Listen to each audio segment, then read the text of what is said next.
सभी सम्मानित देशवासियों को आपके भाई विजेंद्र भारतीय का क्रांतिकारी जय भीम, जय संविधान।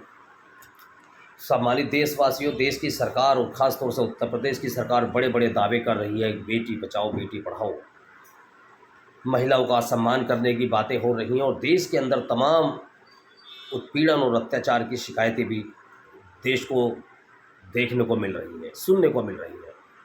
उत्तराखंड के अंदर अभी आप लोगों ने देखा अंकिता के साथ में किस तरीके की हैवानियत की जाती है भारतीय जनता पार्टी के नेता के पुत्र के द्वारा, और वो बच्ची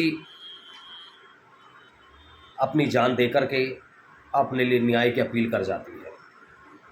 सम्मानित देशवासियों, उत्तर प्रदेश के अंदर उत्तर प्रदेश की सरकार भी बड़े बड़े दावे करने का काम कर रही है, लेकिन ये वादे और ये दावे खोखले साबित हो रहे हैं। एक समाज के ऊपर कंटिन्यू शोषण देखने को मिल रहा है, सुनने को मिल रहा है। उत्तर प्रदेश का एक जनपद पड़ता है गोंडा। गोंडा जनपद की तहसील है कर्नलगंज, और कर्नलगंज का एक गांव है टेंगा। उस टेंगा गांव के अंदर एक प्राइमरी विद्यालय है जहां पर सभी जाति और धर्मों के बच्चे पढ़ते हैं। उन्हीं बच्चों में 8 वर्षीय एक सोनिया नाम की बच्ची भी है जो जाति से अनुसूचित जाति की है, चमार है।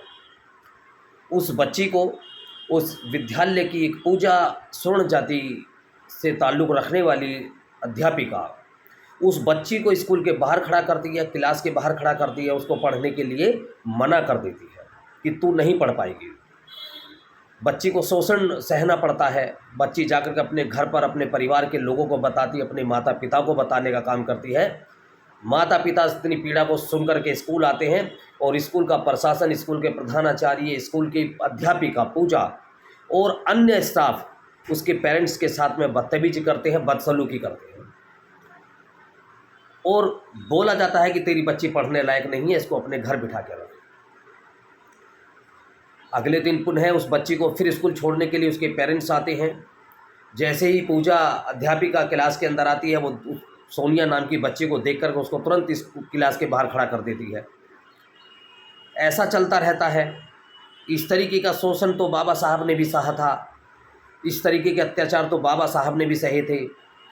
देश को आज़ाद हुए भी 75 वर्ष बीत गए, लेकिन आज भी एक समाज अगर इसी तरीके का अत्याचार, इसी तरीके का तिरस्कार अगर सहन करेगा, झेलेगा, तो ये कैसी आज़ादी? फिर तो हम ये कहेंगे कि ये आज़ादी हमें नहीं चाहिए। मैं देश को बताना चाहता हूँ कि इस तरीके की आज़ादी के नाम पर एक समाज का कंटिन्यू